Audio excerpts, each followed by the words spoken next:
Let's just jump right into this explainer because what we're looking at today is literally how a geopolitical standoff halfway across the world in the Middle East is sending massive economic shockwaves straight to your wallet. If you've been, wincing at the fuel pumps lately or keeping tabs on global trade, you know something big is brewing beneath the surface.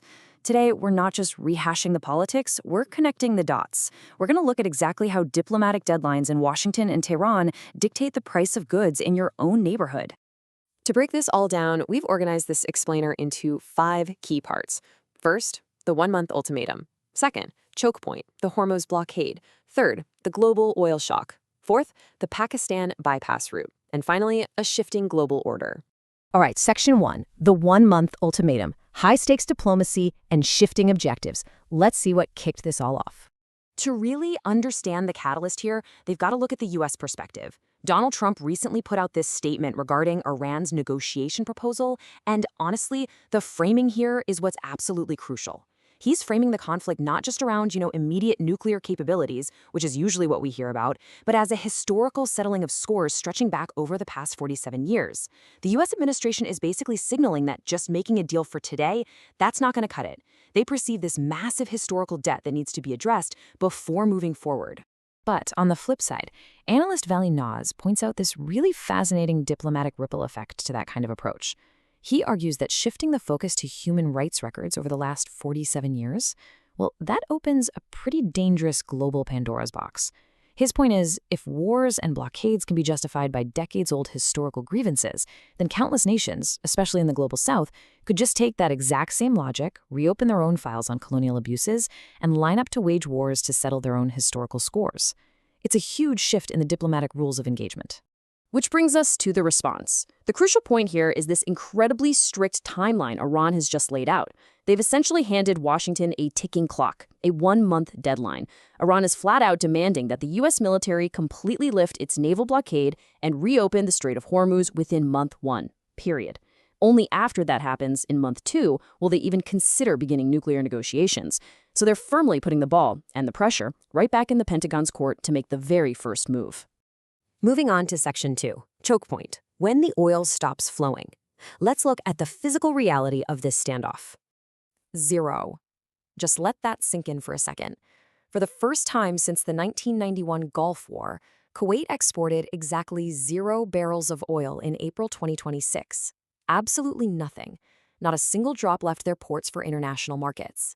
When people talk about a naval blockade, it sounds abstract, but this is the very real absolute halt of commerce it creates in practice. To put that into perspective, normally, Kuwait exports about 1.85 million barrels daily, mostly feeding huge Asian markets like China, India, and South Korea.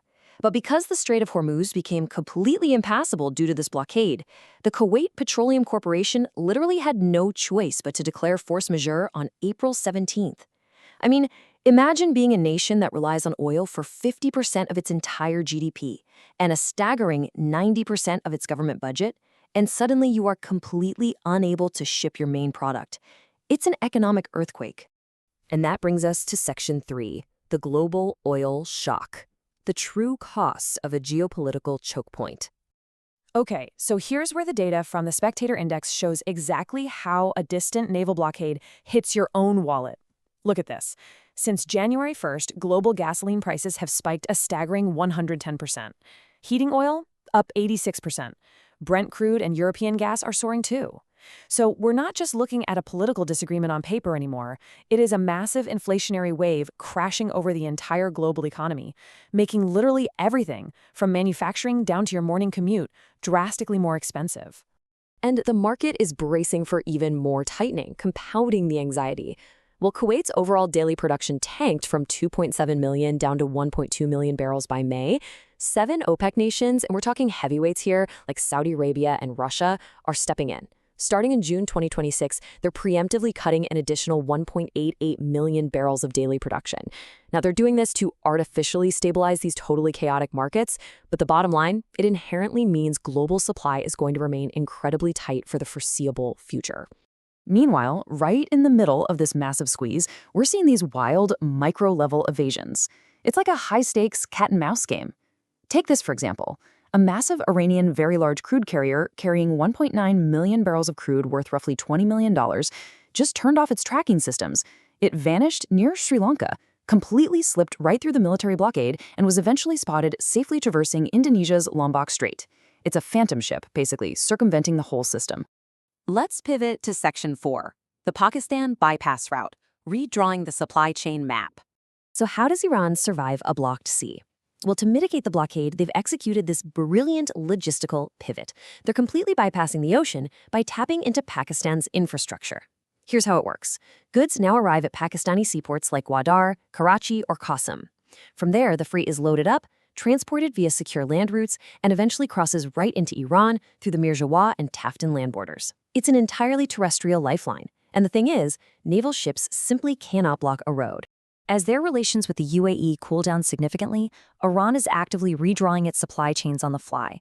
They've shifted away from their old reliance on the UAE maritime route, moving heavily to this new Pakistani land corridor. But what's really crucial to understand here is what's moving on these trucks.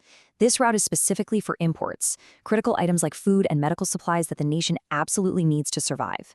And interestingly enough, reports indicate that Washington is totally aware of this specific import route and hasn't heavily objected. Basically, they're recognizing that these are basic civilian survival goods flowing in, not oil exports flowing out.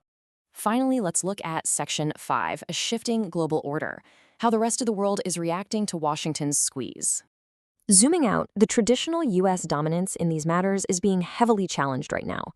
China, Russia, and even long-standing European allies are adopting a notably harder tone against Washington's approach.